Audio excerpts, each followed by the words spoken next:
How's it going, guys? Welcome to another episode of Crossout Clanwars. I just got back from a weekend full of working, so I hope everyone here has had a wonderful weekend. If you just, spend it with yourself, with your friends, with your family, if you've done something exciting, it's summer time right now. So maybe you've been traveling, whatever you've done, I hope it's been great. What I got for you today is my newly and improved Tsunami Hover, which is, in my opinion, very, very freaking good, especially compared to what we did before.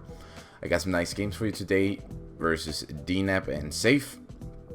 And yeah, just some awesome, well-played games. And actually, while we wait for some action here on the first game, I want to ask you guys, because this video is about 13-14 minutes long, what would you guys prefer? Because I love doing these commentaries, but at the same time they do get quite hard to do if I do videos that are like 20, 25, 30 minutes long, because at some points it's hard to keep on commentating on important facts. So it would feel better to just, take a break, but at the same time I could just, sit here and talk to you guys, because that is always a nice thing to do, and read what you guys comment in the comments down below.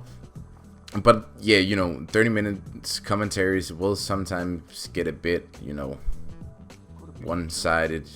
Don't really know what to say, but just a bit boring for me to do, honestly. I rather cut them into pieces and just go a bit more into detail with each specific game, instead of just having to paddle through it whenever we sit and wait for an enemy to push or something like that.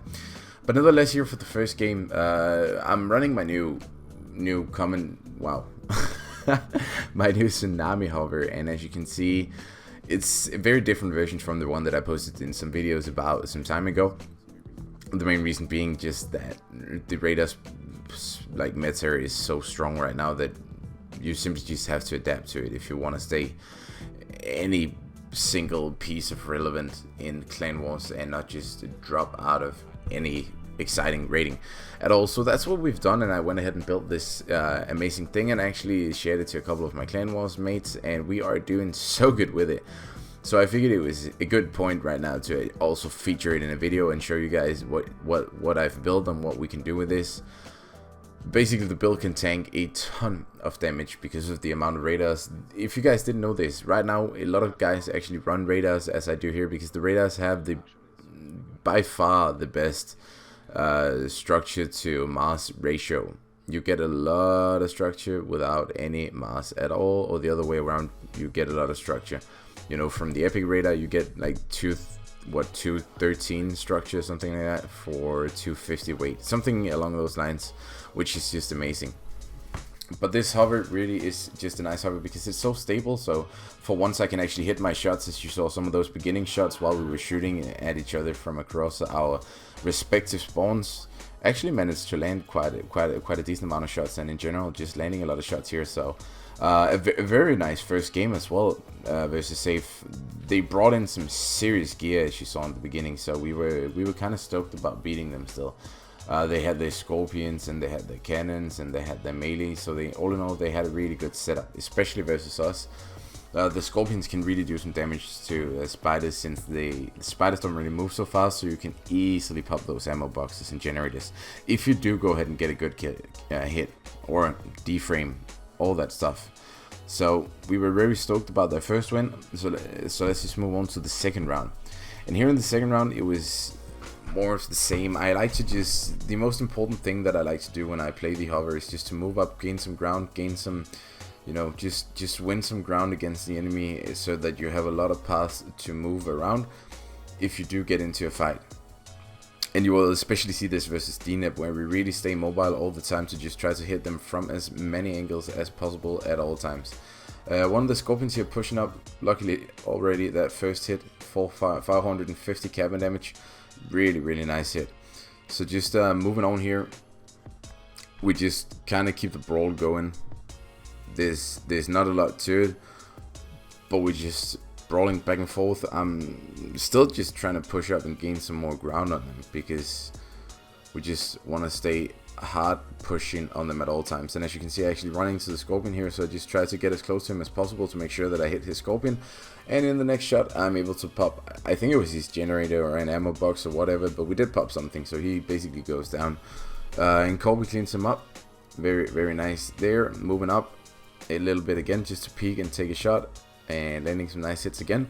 And guys, don't be shocked. I know this is kind of unusual for me to actually land my shots, but it does happen every once in a while. So when I actually get it on camera, why not show it? I know I'm totally ruining the TreeBurgers aim joke right now, but I'm too proud not to at least show you guys when I do something that is just partially right, because it has to be shown. Like, we need some justice for my aim just sometimes, okay? So don't be too harsh on me. But as you can see, it really paid off here to just push up. We sort of isolated them into their cave here because they stayed back, and we just took all of the ground that we could potentially get versus them. And yeah, it just gave us a lot of room to move on. And as you can see, that also stresses them a lot, so we can just deal hits after hits after hits to them. And that leaves us with just one enemy at this point, and that is pretty much it for the first game. One of the more well-played games I've had in some time, and the cannons just felt great today, so that's why I also figured I wanted to upload this and show you guys this, because it was just a good day. But having said that though, we are moving on to the second game, and this game is versus DNAP on Control 17 Station. And I've given Control 17 Station a lot of hard times because of the changes to the map, but I will also say that I actually really enjoy playing the Hover Tsunami on this map for the specific reason that there's just so much room you can move on. I don't think I would enjoy the map as much if I actually went to like something like a spider or stuff like that, because the spiders just don't move as quickly and they can't take ground as quickly. But with the hover, you can easily shift from one side to the other, and this map being so big as it is, you will really need some speed in order to take that ground quickly, and also take it before the enemy takes it. So that's why I really enjoy the hovers on this map. But right now, just moving back and forth a bit to land some shots on the spiders down there, get them some damage. Also, like my main objective was just to try to hit the Helios, honestly, because if you can get a lucky shot on him in the beginning, you can actually take off Helios before the fight even starts. You just have to get that element of surprise in there, so he doesn't get his barrier up before you attack. But he comes for me, I just slowly retreat, and they actually keep on pushing for me, and especially their cannon hover, he really pushed hard in to try to get me, which also got him sort of in a bad situation because of his overextending. Since he overextended, Corby was easily able to take him down, you know, just go hard for him and push him down and just, yeah, slowly kill him. So really a good sight there by Corby, that he saw that the cannon hover was actually overextended. For some reason though, he still has his guns, and I flew straight into his line of sight, which was kind of unlucky there. So we just take him down to make sure that he cannot mess with us anymore. I cloak up, try to get some shots on him still, try to just stay a bit unpredictable and kite them around. The Helios is degunned at this point, so he's not really my focus. I just tried to go for the pulsar. Luckily that trick didn't work out. I was sort of hoping for the front, or for my front hovers to just, you know, sort of bump out there on the ledge so that I could shoot down, but it didn't really go as I planned. Luckily though, my team was there to, you know, just help me quickly when they pushed this, and that left us with just one enemy here that we can slowly fight and just push him with 3 guys versus 1. So it's a pretty safe win here in the first round, and that brings us on to the next round, where again you will really see us just take all of that ground. But the second round was really also a very hectic round, because I sort of messed up and exposed my sides a bit too much because I didn't watch the map. What I like to do here on Control 17 is usually try to spread out a bit, and then slowly, you know, just to move up, sort of create a wall of players depending on which side they push up to. But literally 80% of the enemies that we play push up on the same side that the spawn is, and then you sort of switch positions like that. You saw them do it in the last round as well. They sort of pushed up on what is now our left side, since they spawned on left side, and this time they sort of move up through the right side. So it's, in my opinion, nice to move to the right side and sort of meet him, to not give him too much ground, because especially if you give hovers ground like that, they can just swarm us from all angles. Because if we open up that right side, they can just move all the way around the right side and actually get behind us easily and start shooting at our back hovers, at our generators. depending on which weapons they now are running. But really messing up a lot of my shots here in the second round, which was a big bummer because the first round had just felt so great, so it was kind of annoying to start missing all of my shots. And then after that, look, we gave him ground on the right side because we didn't spread out too much, and he could actually shoot off 2 of my rear hovers, which is annoying to say the least. But we kept on fighting. We kept on shooting at the enemy, and as you can see also there, that is the second thing that is actually quite dangerous. Since you lose those back hovers, your build will point up into the air a little bit, so Ding could actually shoot me from underneath, which is definitely not a good thing. You don't want that, because then your front armor is sort of not doing anything, and then your hovers will just start falling off immediately. So you really want to protect those rear hovers. The reason that most hover builds don't really have any protection is because mostly your positioning is a bit off if you actually do get shot.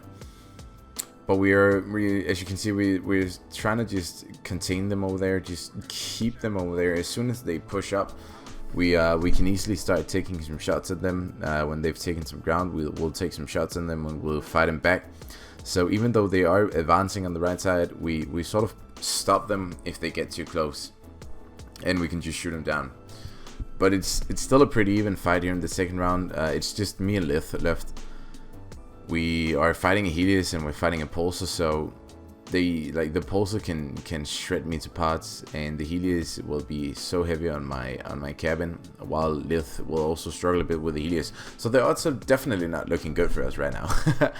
But yeah, even though we actually failed this 2 versus 2 a bit, we still did pretty good. Lith managed to stay alive for ages. I have no clue how. I think he was burning for like 80% of the 2 versus 2.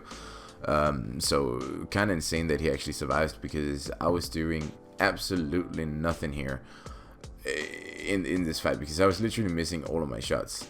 I'm totally blaming it on the back covers missing. I'm not sure if that is the actual reason, but it is right now. As you can see, like a decent hit there, and then as you can see, Lith is sort of struggling here. Luckily though, we get them on a cap can. I missed my shot again, still blaming that back hover. And Lith actually gets cover and gets a nice hit, and he gets his cloak up, and then he moves in, bam, takes a big hit on the Helios and actually deguns the Helios, which was a big play. So very nice play there. We just have the Pulsar left. I'm just here to miss some more shots because of those hovers. Luckily though, I actually do get a pretty good hit there on the Pulsar, so he is almost down. We at this time decide to just split up mostly in order to stop the Helios, because we didn't want him to take a point. If he got that point, then it would be sort of be over. So we're just quickly taking down the Pulsar to make sure that he doesn't run around, and then instantly shift back to our spawn as soon as he is crippled enough to just stay there. The Helios actually does manage to get a point, but I am also lucky enough that I can actually take him down. And that slowly rounds off this video. And do comment about the thing that I mentioned in the beginning, if you want long or shorter videos. If the longer ones, then there will be less commentary, but it's all up to you guys in the end. Thank you so much for tuning in, and I hope you guys will have an amazing week, like I hopefully will. No more work, so more time to do videos. Until then, bye.